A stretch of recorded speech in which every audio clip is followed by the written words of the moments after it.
All right, guys, working on the 1995 Ford Ranger. This is the 4-liter engine, and I'm just going to touch base really quick with you to show you.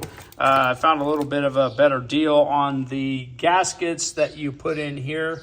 There's 3 of them that go in this, and these are the gaskets that recess in.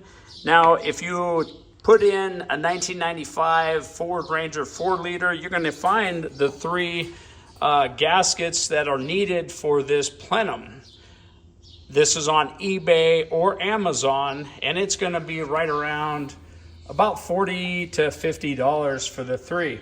Or you can go this route, jump on Amazon, and you go through D&J Engine Components right here, and you will get 6 of the identical same gaskets, same thickness, same everything, for $16. So you should look at that before going out and buying these 3.